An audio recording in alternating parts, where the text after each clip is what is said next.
I absolutely love these movies, but have you ever wondered how strong is this universe's version of Batman? Let's dive right into it. You know how in the comic books Batman's like a human apparently, right? But he's an unrealistically strong human in comics. When it comes to comparing him to the standards of real life humans, of course, he can hit harder and lift more than normal humans for his size and weight. Like freaking kicking motorcycles in half in comics. Well, let me just say the movie one is unrealistically strong too. Just getting that out the air right off the bat. Don't get me wrong, he does have gadgets and his gear does help him out in his fights and stuff, but he wouldn't be Batman if he solely relied on his gear. He's a threat without his gear, and his body itself is strong without his weapons. You guys know the story, same as comics, his parents died, literally trains with ninjas and assassins, aka by Ra's al Ghul himself in the arts of fighting, hand-to-hand combat, ninja skills, being stealthy. He knows how to wield a blade too. Scenes like this literally prove it when it comes to his training.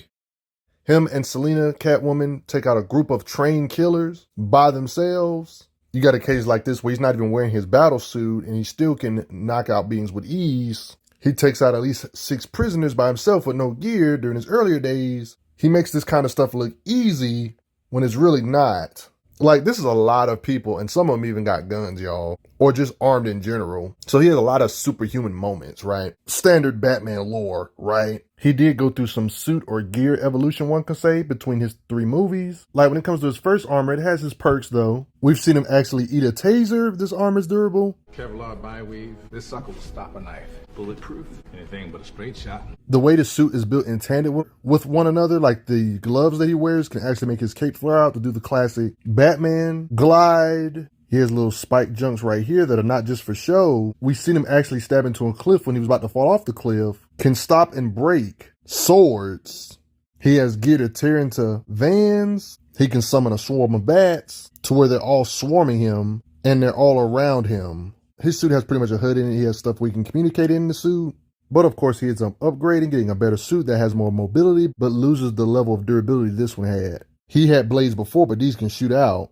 If you try to remove his mask, it will shock you. Just for a little while in this movie saga, in the second movie in particular, he had like his, one could say, his version of detective mode we saw in the Arkham games, one could say, where he can pretty much see a full map of the environment, like in the games, of course, layout of the land, to see the enemies. It's like a sonar thingy to give him a big massive view of Gotham to be able to locate the Joker. It's because of this he was able to locate Joker when he was hard to find. It should be noted that this visual sight is not something he had. That was just for this particular movie, though. He don't have it no more, though. He can't be Batman without batarangs, projectiles, right? No matter which movie or gear we're talking about, he can always have explosive projectiles. Like this gun right here, for example, you can see him do something similar when it comes to explosives. With a timer on it, of course. You can see the destructive power of it, how it does this to this part of the building. Of course, you got the standard grappling hook so where he can pull himself out of sticky situations. Gear that can saw through concrete. Seems to have smoke bombs he can throw at will. It would be weird if his mask didn't have telescopic night vision that can zoom in from far away, right? To see stuff from far away. When it comes to his gear, he basically got his own tank. And it has different modes to where if the tank gets messed up itself, one can say it can adapt to be like a motorcycle or a bike.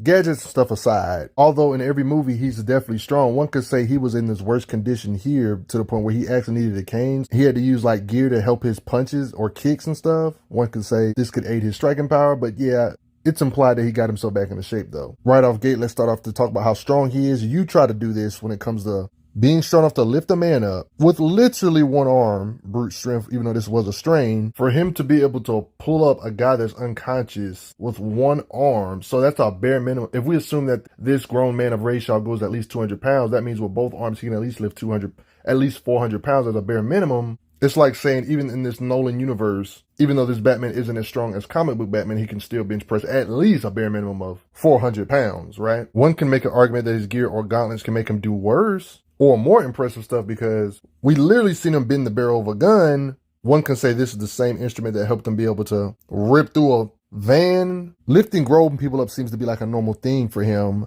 and lifting them against the wall. This beam that's on him that's pretty big, he lifts up. You can see the size of it. And this angle, it's stuff like this nobody pays attention to. All these people ganging up on him. He can overpower them and push through the rail, all of them at the same time. We've seen him actually push people through a pole, cracks the interrogation room glass with his strength. Like, we know since he's a trained fighter, we know he can hit really hard. I know part of you's probably thinking movie logic, but knocking people out this easily is not easy. Like you think, he's just knocking them out with ease. Whether it's a headbutt or a simple backhand. We've seen him one-shot dogs. Like, I know Joker was off guard here, but look how he flies back after getting punched by Batman. it's expected for him to fly back with a kick. Like this guard got sent flying. In this occasion with Bane, we see him kick him through the door literally. So it's obvious he could do stuff like kicking down or punching down doors. One thing we're not going to ignore is the fact that these beings are armored and he's knocking these beings out with his punches, guys. Like, make that make sense. This motorcycle helmet visor, he can knock the bullcrap out of the way of it.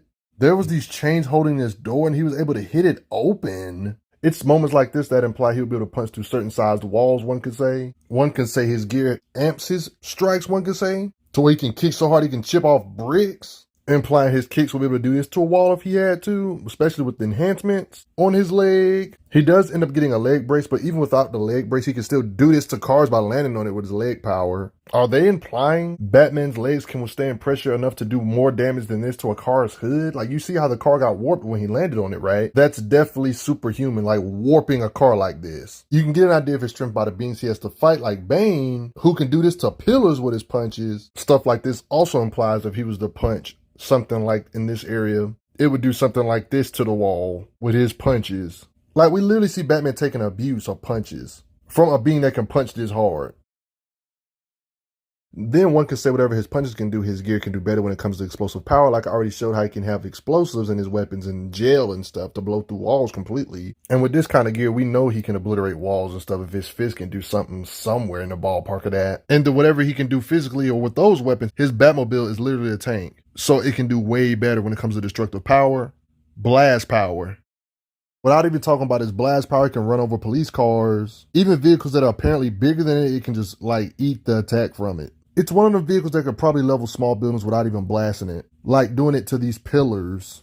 Y'all people really trying to shoot the tank? That ain't gonna work. There's implications that these bat tanks can fire more than one missile. And when it comes to normal old cars, they can blow them up with ease. In bike mode, of course. Even if it's in Batpod mode, it still has enough blast power to actually damage a tank. So if Batman wanted to be violent, he could just blow down the whole building with his Batmobile. Let's be glad he's not destructive. He could just pull out this Batmobile even in smaller modes. Something this small has this kind of firepower. Has enough raw blast power or missile launcher type power to level an entire building or one building or a small building, you know. There does seem to be limits when it comes to it, like a rocket launcher can fatally damage the car. That's why I had to go into the pod mode in the first place. Be honest, it's cool that his wheels can shift in all directions. All this building leveling stuff should apply for the Bat plane too, you know, same concept, blast power wise. Like we can see the blast power of it here blowing all this debris up. You guys already know he has the standard tech, like being able to access top secret police files and stuff. Can literally look up people's fingerprints and stuff from the Gotham Police Department. He has access to this kind of stuff. So he's definitely superhuman still, but he can definitely punch down brick walls or tilt them over with his punches. When it comes to his fighting speed, he may not be as fast as other Bat family members in the comic books, like Cassandra Cain, for example, being able to look at a bullet while it's in flight and dodge it. He might not be able to do stuff like this. He's still got superhuman reflexes compared to normal people still, when it comes to his fighting speed, just from raw training. You can get an idea of his fighting speed on occasions like this when they were shooting at him and they couldn't hit him once. And how the heck do you defeat this many people in less than a minute? You know he has fighting speed, but that's just superhuman punching power to be able to make this many people sleepy. But I want to hear what you guys think. But before I get going, I got to say thanks for the donations. You got to respect this Batman, though.